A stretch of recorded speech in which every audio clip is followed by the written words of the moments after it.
Good morning, guys. Welcome back to 10x Talk, episode 20. Finally, episode 20. We made it, bro. So this video is about what I've learned from 8,615 minutes of meditation. That's 143 hours and 35 minutes of me sitting down with my eyes closed, focusing purely on my breath. And this video is going to be pretty valuable. I know a lot of people might not understand that. A lot of people might think meditation is kind of bullshit, but no, it definitely holds a lot of value.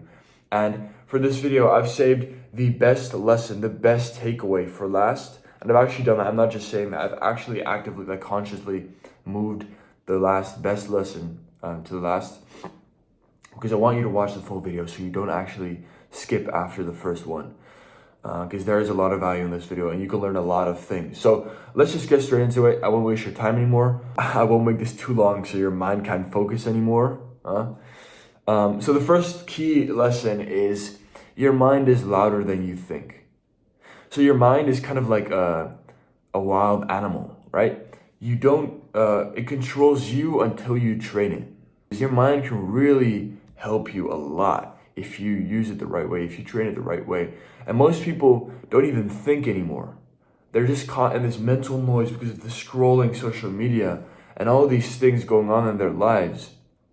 They don't even think. They're just consumed with their thoughts, and every day they just live their thoughts. They just live in this constant state of cloudiness and fogginess and brain fog. Not even to mention the diet. Right? I've talked about social media, but their diet is messing up their minds too. All these processed carbs, it's fucking you up. The second key takeaway is that you are not your thoughts. Right? You've got all these thoughts going on, all that mental noise is going on, but those thoughts that come up in your mind, those temptations and all these things that come up in your mind, they don't define you. A pretty good tool that I've used to help me make more progress in my life, to help me abstain from certain temptations, are seeing myself in the third person. I'm looking at myself, you see yourself in the room that you're sitting in, and you're outside of it, you're above the roof, and I just see myself sitting there. I can do it right now. I can see myself making this video in third person with my hands moving and everything. And if you look at yourself in the third person and you just look at yourself very objectively, then it's way easier to kind of see these temptations as objects instead of things that control you and have impact on you and things that you feel. If you look at it in third person, you just detach yourself from your life and look at yourself in third person. It's way easier to abstain from all these bad temptations, and that's simply because you're not your thoughts. Those thoughts don't define you. Those thoughts aren't you. It's just things that you do, right? So try to see that. Try to use that. So try to see yourself in the third person, because detaching from your thoughts is the first step to controlling them, right? If you can't even separate yourself from your thoughts, then there's no way you can control them. You have to separate yourself first, and then kind of try to detach yourself to the point where you look at yourself in the third person very objectively. This is a very powerful tool, by the way, that most people won't take action on, but this has massively helped me out, and I've kind of done it subconsciously. Also, a lot of things, because I've been doing meditation for the past 2 or 3 years, and it's pretty hard to place what I've learned from it. Thinking of this video was pretty hard because it just, things you learn within your mind, they're hard to place because they just happen in your mind. Excuse me. Right? So did I learn that you're not your thoughts? Did I learn that from my meditation, or am I more present every day because of my meditation? Because I can't go in other people's minds and see how present they are. Or I don't know if it came from the meditation. I just know that mentally I'm pretty good, and I'm pretty present, and I'm pretty reflective. I'm super, super self-reflective, but I don't know if that's the result because of all the meditation that I've been doing. Is it? I don't know. Anyway, the next key takeaway is that discomfort is temporary. especially when you start off meditating, it's going to be hard. You're going to feel that mental noise. You're going to feel the temptations kicking in. You're going to feel your body kind of wanting to move, and maybe you get a little itchy. Like I used to have that kind of itch, and then and then the more I thought of the itching, the more I get the itching. So then I'd kind of be like, ah. And what I do was I try to abstain from the itching as much as possible, as long as possible, and I try to simply focus on something else, which is going to be really hard, but it's a focused training. Because the more you try to not think about something, you'll find the more you start thinking about it. So I tried really hard just counting on, like even now, right, I talked about itching and I'm kind of getting a little itchy, but I'm going to try to abstain from it. So the most important thing when you meditate is that you just have to focus on one thing, whether it's the noises around you, whether it's your breath, whether it's the feelings on your skin, the sensations of your skin, or maybe hanging on to one single thought. Whatever it is, it comes down to focusing on one thing only for the full however amount of minutes you're doing it. I started off with 3 minutes, then pretty easily went over to 5. I stuck at 5 for quite a while, and then I went to 10. I did 15 for a while, but I've kind of stopped at 10. I think 10 minutes is a good time for me. And mind you, in general, I'm a really jittery person. I'm a super jittery person. My parents have told me this since I was a baby. I was all over the place. I'm really like, almost like there was a time where my parents used to tell me I might have ADHD because I'm so all over the place. But now I don't think I'm like that anymore. I don't know if that's because of my meditation once again, but I definitely think it has had some impact on me and my calmness and my focus and that jitteriness. Anyway, back to the topic. So discomfort is temporary. Your mind will beg you to escape from this discomfort. It'll try to get you to escape from discomfort by giving you more discomfort. But if you sit with it, then you win. And that's also how you train your mind, right? We all know discipline is, I guess, doing the hard work when you don't feel like it. So doing hard things when you don't feel like it. That includes abstaining from certain temptations and certain discomfort when you need to focus. And in that case, it's a form of discipline. So meditation is definitely a really great tool for controlling your discomfort and your, I guess, negative emotions. And lastly, the most important one, I have some bullet points here, but the most important key takeaway, this is by far the most important, valuable part of the video, which if there's anything that I want you to remember from this video, it's going to be this part.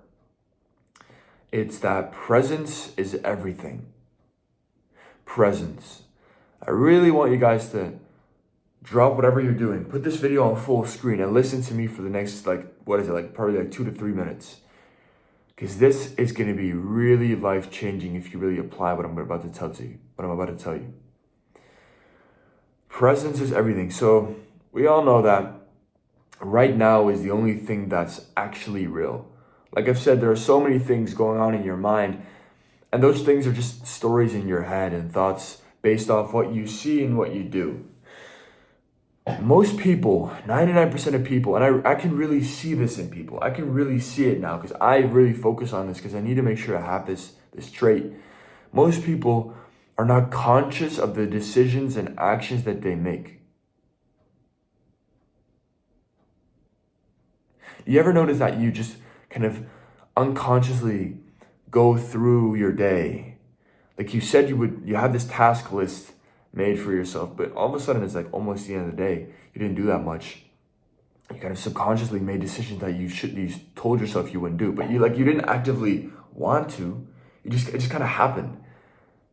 It was because it's like subconsciously it just kind of happened, right?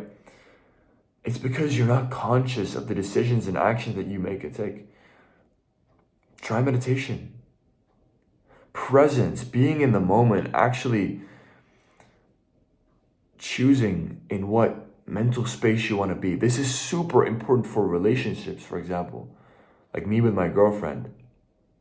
I want to be as present as I possibly can, right? And I'll give you an example for when I wasn't present and kind of what the consequences were. That when I just started getting into this business, right, as a fitness coach, there were so many things that I started learning, so many things on my mind, and I started working 8, 10 hours a day on that business. And what I noticed was, because I kind of just started with it and it was all new, I couldn't really, like, there was the only thing I thought about. And I couldn't switch out of that mental zone because it consumed me. It was all I ever did. And my girlfriend noticed it as well. She was like, yeah, you're not, you're not present. And she's right. I noticed it too. It's just really hard to kind of do it at first. And now I do think I've genuinely done a lot better on it, and will become way more present. And it will improve your relationship so much if you just stay present in the moment. Because 1 hour of full present, like if the both of you are fully present for 1 hour, that is way better for the two of you than being not conscious, being all over the place for like 5 hours. So I'd rather be with my girlfriend for 1 hour with full presence, no distractions, full presence, like one-on-one, full presence. I'd rather do that than kind of be there kind of be like half-assed, like you're both not, like, yeah, you're enjoying, but like not really. It's kind of all over the place for like 5 hours. That 1 hour is going to be so much more valuable, so much better than those 4 or 5 hours of not presence. You have to understand that you are the sole decision maker. You are the one that decides what you're going to do. And being the one that takes control of that can be a little hard at first, because there are so many things going on in your mind. And I think the first step is honestly deleting TikTok. TikTok is absolutely fucking up your mind because it will make you brainless. It will make you brainless, bro. It will absolutely kill off that consciousness in your mind. It will absolutely kill off you as a decision maker in your mind. It like almost takes control of your mind.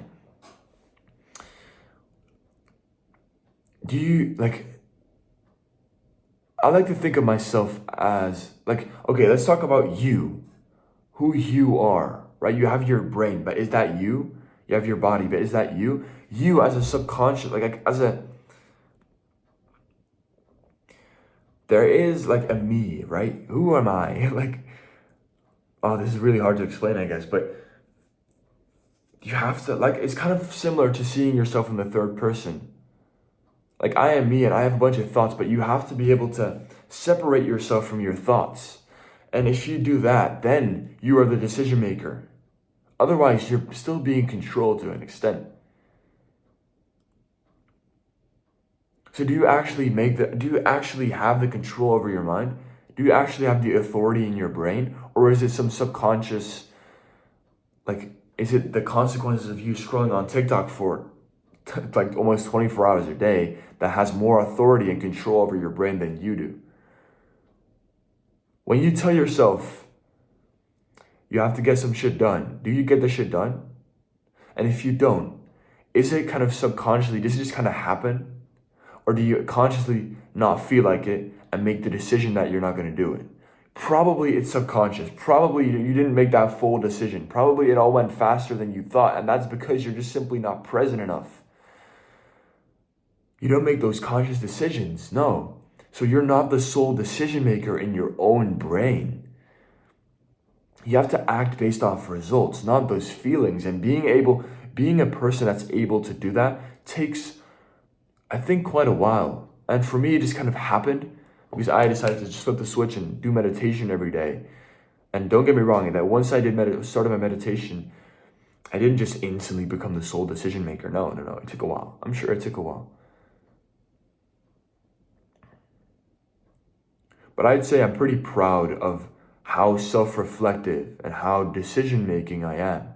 Because my decision-making system is pretty good. And I'm super, super self-reflective. I am really self-reflective. And I think that's a really good trait, because the unexamined life is not a life worth living. That's Socrates. self-reflection is really, really valuable, and you really have to try to be as self-reflective as possible. And I think the key for the thing is in this video is I just want to convince you to start doing a bit of meditation every now and then. For me, the easiest way to start is to do it before bed.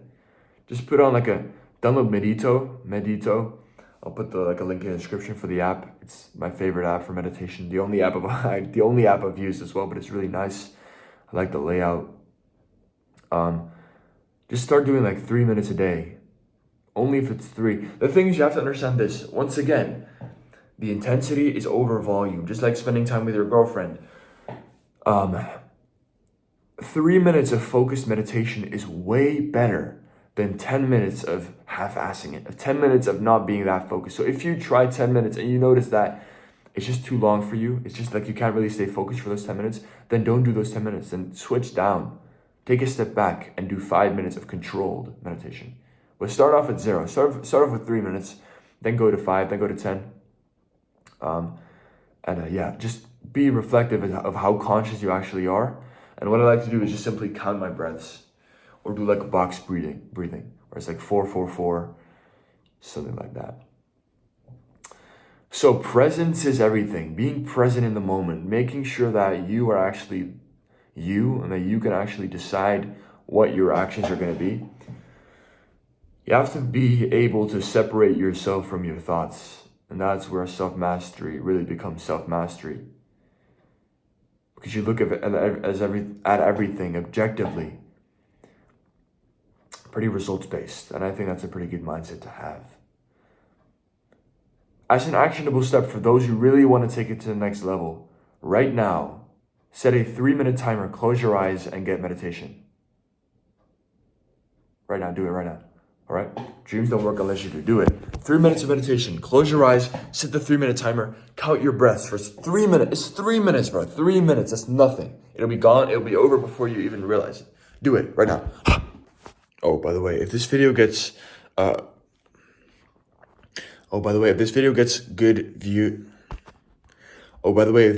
good feedback, then what I'll do is make a full mindset, mental presence, mindfulness guide. Okay, so just comment down below if you want to see that.